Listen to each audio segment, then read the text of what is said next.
Hello दोस्तों, स्वागत है हमारे यूट्यूब चैनल में। दोस्तों, आज के वीडियो में सीटेट एग्जाम से संबंधित हिंदी शिक्षण के कुछ महत्वपूर्ण क्वेश्चनों को लिए हैं जो आपके सीटेट एग्जाम में आने की संभावना है। तो बने रहिएगा शुरू से अंत तक। जिसमें क्वेश्चन पहला है, एक प्राथमिक शिक्षक के रूप में आप सतत और व्यापक आकलन करते समय किसे सर्वोपरि मानते हैं? ऑप्शन ए, कठिन शब्दों का श्रुत लेखन। ऑप्शन दूसरा है लिखित प्रश्न पत्र। ऑप्शन तीसरा है पाठ से देखकर सुलेख लिखना। ऑप्शन चौथा है बच्चों द्वारा विभिन्न संदर्भों में भाषा प्रयोग की क्षमता। अब देखिए इनमें से कौन सा सही होगा। ऑप्शन ए यानी पहला कठिन शब्दों का श्रुत लेखन, ये तो आपका गलत है। ऑप्शन दूसरा है लिखित प्रश्न पत्र, ये भी गलत है। और ऑप्शन तीसरा पाठ से देखकर सुलेख लिखना, ये भी गलत है। तो आपका राइट आंसर हो जाएगा ऑप्शन 4, बच्चों द्वारा विभिन्न संदर्भों में भाषा प्रयोग की क्षमता। ऑप्शन 4 यही आपका राइट आंसर हो जाएगा। ठीक है। क्वेश्चन दूसरा है, प्राथमिक स्तर पर बच्चों की पठन क्षमता का आकलन करने में किस प्रकार की सामग्री सर्वाधिक महत्वपूर्ण है? ऑप्शन पहला है आतंकवाद पर आधारित निबंध। ऑप्शन दूसरा है बाल साहित्य का कोई संवादात्मक कहानी। ऑप्शन तीसरा है पाठ्य पुस्तक। ऑप्शन चौथा है औपचारिक पत्र। अब देखिए इनमें से कौन सा सही हो जाएगा। पहला ऑप्शन है आतंकवाद पर आधारित निबंध, ये तो आपका गलत है। और तीसरा है पाठ्य पुस्तक, ये भी गलत है। और चौथा है औपचारिक पत्र, ये भी गलत है। तो आपका राइट आंसर हो जाएगा ऑप्शन दूसरा, बाल साहित्य की कोई संवादात्मक कहानी। ऑप्शन दूसरा यही राइट आंसर हो जाएगा। ठीक है। क्वेश्चन तीसरा है, भाषा में आकलन की प्रक्रिया होती है कैसी होती है, देखेंगे। ऑप्शन पहला है पाठ के अंत में दिए अभ्यासों के माध्यम से होती है। ऑप्शन दूसरा है सीखने सिखाने के दौरान भी चलती है। ऑप्शन तीसरा है केवल बच्चों का निष्पादन जानने के लिए होती है। ऑप्शन चौथा है केवल शिक्षक का निष्पादन जानने के लिए होती है। देखिए इसमें कौन सा सही हो जाएगा। ऑप्शन 4 केवल शिक्षक का निष्पादन जानने के लिए होती, ये तो आपका गलत है। ठीक है। और ऑप्शन दूसरा है ऑप्शन तीसरा देखेंगे केवल बच्चों का निष्पादन जानने के लिए, ये भी गलत है। और ऑप्शन पहला पाठ के अंत में दिए अभ्यासों के माध्यम से होती, ये भी गलत है। तो आपका राइट आंसर हो जाएगा ऑप्शन दूसरा, सीखने सिखाने के दौरान भी चलती है। ऑप्शन दूसरा आपका राइट आंसर हो जाएगा। ठीक है। क्वेश्चन चौथा है, पढ़ना सीखने की प्रक्रिया में किसकी भूमिका सर्वाधिक महत्वपूर्ण है? ऑप्शन पहला है भाषा प्रयोगशाला की। ऑप्शन दूसरा है बाल साहित्य के सार्थक प्रयोग की। ऑप्शन तीसरा है पाठ्य पुस्तक की। ऑप्शन चौथा है भाषा परीक्षाओं की। अब देखिए दोस्तों इसमें से कौन सही होगा। ऑप्शन 4 ये आपका रॉन्ग होगा। और ऑप्शन तीसरा पाठ्य पुस्तक की, ये भी आपका गलत होगा। ऑप्शन पहला भाषा प्रयोगशाला की, ये भी गलत है। ऑप्शन दूसरा बाल साहित्य के सार्थक प्रयोग की, यही ऑप्शन आपका राइट आंसर होगा। ठीक है। क्वेश्चन पांचवा है, एक समावेशी कक्षा में भाषा शिक्षक को किस बिंदु का सबसे अधिक ध्यान रखना चाहिए? ऑप्शन पहला है सभी बच्चों को समान रूप से गृह कार्य देना। ऑप्शन दूसरा है सभी बच्चों को समान गतिविधि में शामिल होने के लिए प्रोत्साहित करना। ऑप्शन तीसरा है सभी बच्चों से समान अपेक्षाएं रखना। ऑप्शन चौथा है विविध प्रकार की दृश्य सामग्री का उपयोग करना। ठीक है। अब देखिए दोस्तों इनमें से कौन सा सही हो जाएगा। ऑप्शन आपका पहला सभी बच्चों को समान रूप से गृह कार्य, ये तो गलत है आपका। ऑप्शन दूसरा है सभी बच्चों को समान गतिविधि, ये भी आपका गलत है दूसरा। और तीसरा ऑप्शन सभी बच्चों को समान अपेक्षाएं रखना, ये भी गलत है। और चौथा है विविध प्रकार की दृश्य श्रव्य सामग्री का उपयोग करना, यही ऑप्शन आपका सही हो जाएगा, ऑप्शन 4। ठीक है। अगला है क्वेश्चन छठवां है, भाषा डॉट डॉट और डॉट डॉट का एक उत्तम साधन है। ठीक है। तो इसमें ऑप्शन पहला देखेंगे सुनने बोलने सोचने। ऑप्शन दूसरा है पढ़ने लिखने संप्रेषण। ऑप्शन तीसरा है सोचने महसूस करने चीज़ों से जुड़ने। ऑप्शन चौथा है पढ़ने लिखने समझने।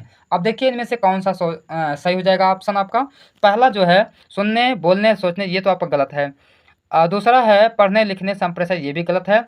और चौथा पढ़ने लिखने समझने, ये भी गलत है। तो आपका राइट आंसर हो जाएगा ऑप्शन तीसरा, सोचने महसूस करने चीज़ों से जुड़ने, यही आपका तीसरा ऑप्शन राइट आंसर होगा। ठीक है। क्वेश्चन सातवां है, इनमें से प्राथमिक स्तर पर भाषा आकलन का सर्वाधिक उचित तरीका है? ऑप्शन पहला है किसी पाठ की 5 पंक्तियां पढ़वाना। ऑप्शन दूसरा है बच्चों को चित्र वर्णन और प्रश्न पूछने के अवसर देना। ऑप्शन तीसरा है बच्चों से प्रश्न ऑप्शन तीसरा बच्चों से पत्र लिखवाना। ऑप्शन चौथा है बच्चों से प्रश्नों के उत्तर लिखवाना। अब देखिए इनमें से कौन सही हो सकता है। ऑप्शन चौथा बच्चों से प्रश्नों के उत्तर लिखवाना, ये तो आपका गलत है। और ऑप्शन तीसरा बच्चों से पत्र लिखवाना, ये भी आपका गलत होगा। और ऑप्शन पहला किसी पाठ की 5 पंक्तियां लिखवाना, ये भी आपका गलत है। आपका राइट आंसर हो जाएगा ऑप्शन दूसरा बच्चों को चित्र वर्णन और प्रश्न पूछने के अवसर देना, यही ऑप्शन दूसरा आपका राइट आंसर होगा। ठीक है, क्वेश्चन 8वां है पढ़ने का आरंभ होता है। ऑप्शन पहला है वर्णमाला से होना चाहिए। ऑप्शन दूसरा है कहानियों से होना चाहिए। ऑप्शन तीसरा है कविताओं से होना चाहिए। ऑप्शन चौथा है अर्थपूर्ण सामग्री से होना चाहिए। अब देखिए इनमें से कौन सही हो सकता है। पहला ऑप्शन वर्णमाला से, ये तो आपका गलत है। और कहानियों से होना चाहिए, ये भी गलत है। और तीसरा है कविताओं से होना चाहिए, ये भी गलत है। तो आपका चौथा ऑप्शन राइट आंसर होगा अर्थपूर्ण सामग्री से होना चाहिए, यही आपका राइट आंसर है। ठीक है, क्वेश्चन 9वां है भाषा में आकलन संभव है। ऑप्शन पहला है सीखने सिखाने की प्रक्रिया के दौरान अवलोकन द्वारा। ऑप्शन दूसरा है केवल परीक्षाओं द्वारा। ऑप्शन तीसरा है केवल परियोजना कार्य द्वारा। ऑप्शन चौथा है केवल गतिविधियों द्वारा। ठीक है, अब देखिए इसमें कौन सा ऑप्शन सही हो सकता है। ऑप्शन चौथा आपका केवल गतिविधियों द्वारा, ये तो आपका गलत है। और ऑप्शन तीसरा हो जाएगा केवल परियोजना कार्य द्वारा, ये भी आपका गलत होगा। ऑप्शन पहला है सीखने सिखाने की प्रक्रिया के दौरान अवलोकन द्वारा, ये भी आपका गलत होगा। ऑप्शन दूसरा आपका राइट आंसर हो जाएगा केवल परीक्षाओं द्वारा। ठीक है, भाषा का आकलन संभव यही से हो सकता है। ठीक है, परीक्षा द्वारा। अगला है क्वेश्चन 10वां, भाषा में आकलन करते समय आप किसे सबसे कम महत्व देंगे। ठीक है, ऑप्शन पहला है प्रश्नों का निर्माण करना। ऑप्शन दूसरा है परिचर्चा करना। ऑप्शन तीसरा है सृजनात्मक लेखन द्वारा। ऑप्शन चौथा है प्रश्नों के उत्तर लिखना। ठीक है, अब देखिए इनमें से कौन सही हो सकता है। ऑप्शन पहला प्रश्नों का निर्माण करना, ये तो गलत है। ऑप्शन तीसरा ये भी गलत है। और ऑप्शन चौथा भी गलत है। इसमें राइट आंसर हो जाएगा परिचर्चा दूसरा। ठीक है, क्वेश्चन 11वां है बच्चों के लिखित कार्य के आकलन में सर्वाधिक महत्वपूर्ण है। ऑप्शन पहला है अभिव्यक्ति विचार। ऑप्शन दूसरा है वर्तनी। ऑप्शन तीसरा है वाक्य विन्यास। ऑप्शन चौथा है तत्सम शब्दों का प्रयोग। ठीक है, तो देखिए इनमें से कौन सही हो सकता है। ऑप्शन चौथा तत्सम शब्दों का प्रयोग, ये तो सही नहीं है, गलत है। ऑप्शन तीसरा वाक्य विन्यास, ये भी गलत है। और ऑप्शन दूसरा वर्तनी, ये भी गलत है। ऑप्शन पहला सही हो जाएगा अभिव्यक्ति विचार। ठीक है, यही आपका राइट आंसर है। ठीक है, क्वेश्चन 12वां है भाषा शिक्षा में कौन सा बिंदु सबसे कम महत्वपूर्ण है। ऑप्शन पहला है भाषिक परिवेश। ऑप्शन दूसरा है पाठ्य पुस्तक। ऑप्शन तीसरा है परीक्षाएं। ऑप्शन चौथा है भाषाई अभ्यास। अब देखिए इनमें से कौन सही होगा। ऑप्शन चौथा भाषाई अभ्यास, ये तो गलत है। ऑप्शन दूसरा पाठ्य सामग्री, ये भी गलत है। ऑप्शन पहला भाषिक परिवेश, ये भी गलत होगा। ऑप्शन तीसरा परीक्षाएं, यही जो है सबसे कम महत्वपूर्ण होगा, यही आपका राइट आंसर है। ठीक है, क्वेश्चन 13वां है भाषा में सतत और व्यापक मूल्यांकन का उद्देश्य है। ऑप्शन पहला है केवल यह जानना कि बच्चों ने कितना सीखा। ऑप्शन दूसरा है बच्चों को उत्तीर्ण अनुत्तीर्ण श्रेणी में रखना। ऑप्शन तीसरा है बच्चों द्वारा भाषा सीखने की प्रक्रिया को जानना समझना। ऑप्शन चौथा है केवल बच्चों की कमियां जानना। ठीक है, अब देखिए इनमें से कौन सही हो सकता है। ऑप्शन पहला केवल यह जानना कि बच्चों ने ये तो गलत है। ठीक है, ऑप्शन दूसरा बच्चों को उत्तीर्ण अनुत्तीर्ण श्रेणी में रखना, ये भी गलत है। और ऑप्शन चौथा केवल बच्चों की कमियां जानना, ये भी गलत है।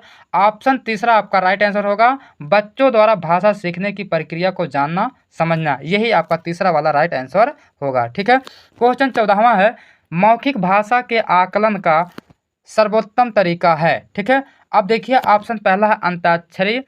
ऑप्शन दूसरा है प्रश्नों के तयशुदा उत्तर देना। ऑप्शन तीसरा है अनुभव बांटना व बातचीत करना। ऑप्शन चौथा है किताब पढ़ना। देखिए इनमें कौन सही हो सकता है। ऑप्शन चौथा किताब पढ़ना, ये तो गलत है बिल्कुल ही। ठीक है, ऑप्शन दूसरा प्रश्नों के तयशुदा उत्तर, ये भी गलत है। और ऑप्शन तीसरा अनुभव बांटना बातचीत करना, यही आपका राइट आंसर होगा। ठीक है, तीसरा वाला ऑप्शन राइट आंसर है, बाकी पहला आपका गलत है अंताक्षरी। ठीक है, क्वेश्चन 15 है आकलन है। ठीक है, ऑप्शन पहला है केवल यह बताता है कि बच्चे ने क्या नहीं सीखा। ठीक है।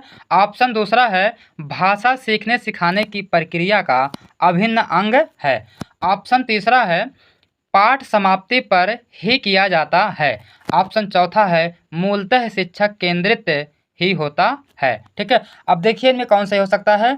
ऑप्शन चौथा मूलतः शिक्षक केंद्रित, ये तो गलत है। ठीक है, शिक्षक केंद्रित बिल्कुल ही गलत है। और ऑप्शन तीसरा पाठ समाप्ति पर ही किया जाता है, ये भी गलत है। ठीक है। और पहला ऑप्शन है केवल यह बताता है कि बच्चे ने क्या नहीं सीखा, ये बिल्कुल गलत है। ऑप्शन दूसरा भाषा सीखने सिखाने की प्रक्रिया का अभिन्न अंग, यही आपका ऑप्शन दूसरा राइट आंसर होगा। ठीक है। क्वेश्चन 16वां है सतत मूल्यांकन का एक निहितार्थ है। ऑप्शन पहला है बच्चों के परीक्षा संबंधी भय को समाप्त करना। ऑप्शन दूसरा है प्रतिदिन परीक्षाएं लेना। ऑप्शन तीसरा है हर महीने परीक्षाएं लेना। ऑप्शन चौथा है बच्चों के भाषा प्रयोग का निरंतर अवलोकन करना।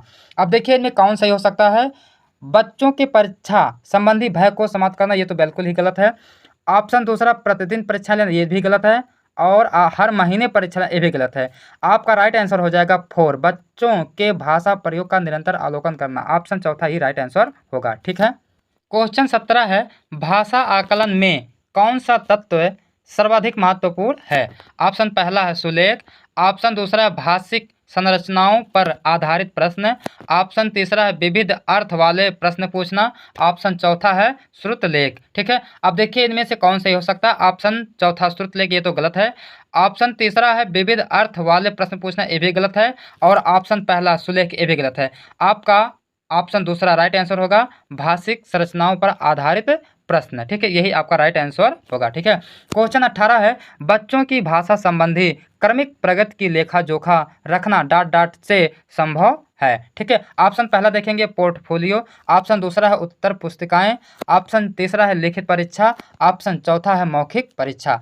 अब देखिए इनमें कौन सी हो सकता है। मौखिक परीक्षा बिल्कुल गलत है, दूसरा भी गलत है, और लिखित परीक्षा ये भी गलत है। आपका राइट आंसर हो जाएगा ऑप्शन पहला पोर्टफोलियो। ठीक है। क्वेश्चन 19 है बच्चों की भाषा के आकलन का सर्वाधिक प्रभावी तरीका है। ऑप्शन पहला है प्रश्नों के उत्तर देना। ऑप्शन दूसरा है प्रश्न पूछना और पढ़ी गई सामग्री पर प्रतिक्रिया व्यक्त करना। ऑप्शन तीसरा है श्रुतलेख। ऑप्शन चौथा है लिखित परीक्षा। देखिए इनमें ऑप्शन 4 लिखित परीक्षा, ये तो गलत होगा। ठीक है। और ऑप्शन तीसरा श्रुतलेख, ये भी गलत होगा। और ऑप्शन पहला प्रश्नों के उत्तर देना, ये भी गलत है। ऑप्शन दूसरा ही राइट आंसर होगा प्रश्न पूछना और पढ़ी गई सामग्री पर प्रतिक्रिया व्यक्त करना, यही आपका राइट आंसर होगा। ठीक है। क्वेश्चन 20 है भाषा की कक्षा में एक शिक्षक बच्चों से क्या अपेक्षा करता है। ऑप्शन पहला है बच्चे अपनी मातृभाषा का बिल्कुल भी प्रयोग ना करें। ऑप्शन दूसरा है बच्चे सवालों के बधे बधाए जवाब ना दें। ऑप्शन तीसरा है बच्चे सवालों के बधे बधाए जवाब दें। ऑप्शन चौथा है संस्कृत निष्ठ भाषा में ही जवाब दें। ठीक है। अब देखो दोस्तों इन चारों में कौन सही हो सकता है। आपका चौथा संस्कृत निष्ठ भाषा में ही जवाब दें, ये तो गलत है। तीसरा ऑप्शन है बच्चे सवालों के बधे बधाए जवाब दें, ये भी गलत है। ऑप्शन पहला है बच्चे अपनी मातृभाषा का बिल्कुल भी प्रयोग ना करें, ये भी गलत है। ऑप्शन दूसरा ही राइट आंसर होगा बच्चे सवालों के बधे बधाए जवाब ना दे, यही राइट आंसर होगा। ठीक है। क्वेश्चन 21 है भाषा आकलन में कौन सा तत्व सर्वाधिक महत्वपूर्ण है। ऑप्शन पहला है विविध अर्थ वाले प्रश्न पूछना। ऑप्शन दूसरा है श्रुतलेख। ऑप्शन तीसरा है सुलेख। ऑप्शन चौथा है भाषिक संरचनाओं पर आधारित प्रश्न। ठीक है। अब देखो ऑप्शन 4 भाषिक संरचनाओं पर आधारित प्रश्न, ये आपका गलत है। ऑप्शन तीसरा सुलेख, ये भी गलत होगा। और ऑप्शन दूसरा श्रुतलेख, ये भी गलत है। ऑप्शन पहला ही आपका राइट आंसर होगा विविध अर्थ वाले प्रश्न पूछना, यही आपका राइट आंसर है। ठीक है। क्वेश्चन 22 है बच्चों की भाषिक अभिव्यक्ति के आकलन के लिए किस तरह के प्रश्न सहायक नहीं हैं। ऑप्शन पहला है बहुविकल्पी। ऑप्शन दूसरा है लघु उत्तरात्मक। ऑप्शन तीसरा है निबंधात्मक। ऑप्शन चौथा है सारांश से प्रस्तुत करना। ठीक है। अब देखिए इनमें कौन सही हो सकता। ऑप्शन चौथा ये सारांश प्रस्तुत करना गलत है, तीसरा भी गलत है और दूसरा भी गलत है। आपका राइट आंसर होगा पहला बहुविकल्पी। ठीक है। क्वेश्चन 23 है पठित अंश पर प्रश्नों का निर्माण करवाने से। ऑप्शन पहला है बच्चों को पढ़कर समझने की योग्यता का आकलन होता है। ऑप्शन दूसरा है प्रश्न पत्र बनाने में आसानी होती है। ऑप्शन तीसरा है प्रश्न बैंक तैयार हो जाता है जिसका उपयोग प्रश्न पत्र बनाने के लिए किया जाता है। ऑप्शन चौथा है बच्चों की ऊर्जा समय व्यर्थ चला जाता है। अब देखिए इनमें कौन सही हो सकता है। ऑप्शन 4 बच्चों की ऊर्जा समय व्यर्थ चला जाता है, ये आपका गलत है, ठीक है। और तीसरा भी गलत होगा। और दूसरा प्रश्न पत्र बनाने में आसानी होती है, ये भी गलत है, दूसरा ऑप्शन भी गलत है। और ऑप्शन पहला बच्चों को पढ़कर समझने की योग्यता का आकलन होता है, ऑप्शन पहला ही आपका राइट आंसर होगा, ठीक है। क्वेश्चन 24 है नाटक शिक्षण में सतत और व्यापक मूल्यांकन के लिए निम्नलिखित में से कौन सा सर्वाधिक महत्वपूर्ण है। ऑप्शन पहला है लिखित परीक्षा। ऑप्शन दूसरा है मुख्य संवादों को सुंदर रूप से लिखना। ऑप्शन तीसरा है पढ़े गए नाटक का मंचन। ऑप्शन चौथा है पात्रों का चरित्र चित्रण लिखना, ठीक है। देखिए इनमें पहला लिखित परीक्षा ये आपका रॉन्ग है। ऑप्शन दूसरा है मुख्य संवादों को सुंदर रूप से लिखना, ये आपका गलत है, ठीक है। और चौथा है पात्रों का चरित्र चित्रण लिखना, ये भी गलत है।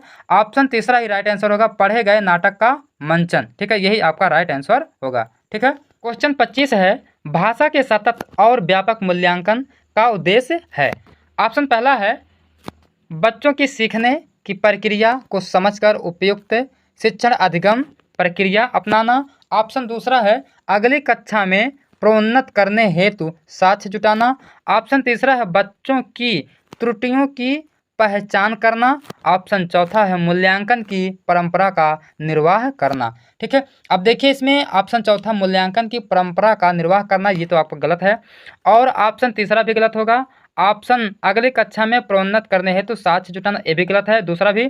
ऑप्शन पहला ही आपका राइट आंसर होगा बच्चों की सीखने की प्रक्रिया को समझकर उपयुक्त शिक्षण अधिगम प्रक्रिया अपनाना, ऑप्शन पहला ही आपका राइट आंसर होगा, ठीक है। तो दोस्तों मैं उम्मीद करता हूँ ये वीडियो आप सबको पसंद आया होगा। तो इस वीडियो को लाइक शेयर कमेंट जरूर करें। मिलते हैं अगले वीडियो में।